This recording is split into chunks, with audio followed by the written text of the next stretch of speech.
സൈഡിലിരുന്ന താത്താന്റെ മുക്കാൽ കുണ്ടിയും എന്റെ ഷോൾഡറിലാണ്. ഞാൻ ലാലേട്ടനെ പോലെയാണ് ഇങ്ങനെ ഇരിക്കുന്നത്. എലനോസ് പാർക്ക തനിക്ക് പ്രിയദർശിനി ബസ്സിലുണ്ടായ മോശം അനുഭവത്തെ പറ്റി തുറന്നടിച്ച് രംഗത്ത് വന്നിരിക്കുന്നതാണ് സുഹൃത്തുക്കളെ. അതായത് പ്രിയദർശിനി ബസ് സ്ത്രീകൾക്ക് സൗജന്യമാക്കിയല്ലോ, ആ ഒരു കാരണം കൊണ്ട് പരിധിയിൽ കവിഞ്ഞ ആൾക്കാരാണ് ദിനംപ്രതി KSRTC ബസ്സിൽ കയറുന്നത്. അതുകൊണ്ട് തന്നെ തിക്കും തിരക്കും സർവ്വസാധാരണമാണ്. പകുതി സീറ്റിലും പകുതി മറ്റാളുടെ മടിയിലുമായി ഇരിക്കുന്ന അവസ്ഥയാണ്. എന്തായാലും ഇതിനെപ്പറ്റി ഹെലനോസ് പാർക്ക പറയുന്നത് നമുക്കൊന്ന് കേട്ടു നോക്കാം. അതിന്റെ തൊട്ട് ഫ്രണ്ടിലുള്ള താത്താന്റെ ഫുൾ കുണ്ടിയും എന്റെ തൊടയിലാണ്. ഇത് ഞാൻ തൊട ഇങ്ങനെ അനക്കുമ്പോ പോലും അവര് മൈൻഡ് ചെയ്യുന്നില്ല. കാരണം ബസ്സിൽ തിക്കും തിരക്കും ആയതുകൊണ്ട് വീഡിയോ എടുക്കാൻ പറ്റിയ സാഹചര്യമല്ലായിരുന്നു എന്ന് മനസ്സിലായി. പക്ഷേ നിങ്ങൾ അതെങ്ങനെയെങ്കിലും വീഡിയോ ആക്കി ചിത്രീകരിച്ച് സോഷ്യൽ മീഡിയയിലൂടെ പങ്കുവെച്ചെങ്കിൽ ജനങ്ങൾ അത് കാര്യഗൗരവത്തോടുകൂടി എടുക്കുമായിരുന്നു. കാരണം നിങ്ങൾ ഇഷ്ടപ്പെടുന്ന ഒരുപാട് ഇൻഫ്ലുവൻസർ നിങ്ങൾക്ക് തന്നെ ഫോളോവേഴ്സ് ആയിട്ടുണ്ടല്ലോ, അതുകൊണ്ട് പറഞ്ഞത്. എന്തായാലും ബാക്കിയും കൂടി കേട്ട് നോക്കാം. അതിന്റെ ഇത് ഞാൻ എണീക്കേണ്ടി വരുമല്ലോ, എന്റെ തൊടേന്ന് എണീക്കേണ്ടി വരുമല്ലോ. അത് കഴിഞ്ഞിട്ട് കണ്ടക്ടറിനെ റിക്വസ്റ്റ് ചെയ്യാണ് ഓരോ സ്റ്റോപ്പിലും, ചേച്ചി അടുത്ത ബസ് പ്രിയദർശിനി തന്നെ വരുന്നുണ്ട്, ഇതിൽ സ്ഥലമില്ല, മാറി നിൽക്കണ മുണ്ടക്കൽ ഷേറ എന്ന് പറഞ്ഞുകൊണ്ടാണ് സ്ത്രീകൾ തടിച്ചു കയറുന്നത്. KSRTC ബസ്സിലായാലും പ്രൈവറ്റ് ബസ്സിലായാലും തിക്കും തിരക്കും കൂടുതലാണ്. പ്രത്യേകിച്ച് ജോലിയുള്ള ദിവസങ്ങളാണെങ്കിൽ പറയണ്ട. പിന്നെ ഇങ്ങനെ ഫ്രീ യാത്ര ആനുകൂല്യം കൂടി ഉള്ളത് കൊണ്ട് ജനങ്ങൾക്ക് ചിലപ്പോൾ നിന്നുപോലും യാത്ര ചെയ്യാൻ പറ്റാത്ത സാഹചര്യമാണ്.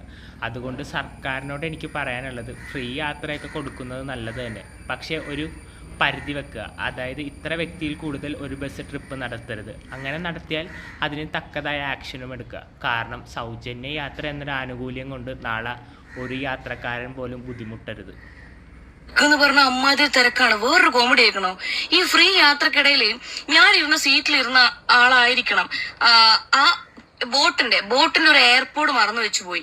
ഞാൻ ഫ്ലിപ്കാർട്ടിൽ നോക്കുന്ന സമയത്ത് 800 റുപ്പീസ് എങ്ങനെ അതിന് പ്രൈസ് ഉണ്ട്. ഞാൻ കണ്ടക്ടർ അതിൽ കൊടുത്തിട്ട് പറഞ്ഞു, ചിലപ്പം ഒരു KSRTC വരുമായിരിക്കും, പരുതിയിട്ട് നിങ്ങൾ അവിടെ കൊടുത്താൽ മതി. അയാൾ എന്നെ ഇങ്ങനെ തലക്ക് കൈ വെക്കുന്നത്. നിങ്ങൾ ഈ എത്ര കൂടിപ്പോയ എന്തൊക്കെ ഉടായ്പകളാണല്ലേ ജനങ്ങൾ കാണിച്ചു കൂട്ടുന്നത്. കേട്ടിട്ട് ചിരിയാ വരുന്നത്. 800 രൂപയൊന്നും എന്തായാലും മംഗലാപുരത്തുനിന്ന് കാസർഗോഡേക്ക് ഉണ്ടാവുമെന്ന് ഞാൻ വിശ്വസിക്കുന്നില്ല.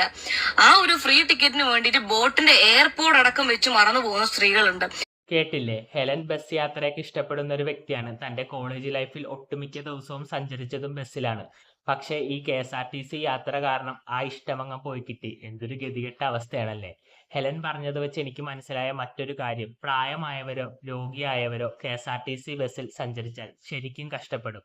കാരണം ഇതുപോലത്തെ തിക്കും തിരക്കിൽ അവരനുഭവിക്കുന്ന ബുദ്ധിമുട്ട് നമുക്ക് ഊഹിക്കാവുന്നതല്ലേ ഉള്ളൂ. പിന്നെ മനസ്സിലായ മറ്റൊരു കാര്യമാണ്, ഒട്ടുമിക്ക സ്ത്രീകളും സൗജന്യ യാത്ര എന്ന ആനുകൂല്യം ദുരുപയോഗം ചെയ്യുന്നുണ്ട്.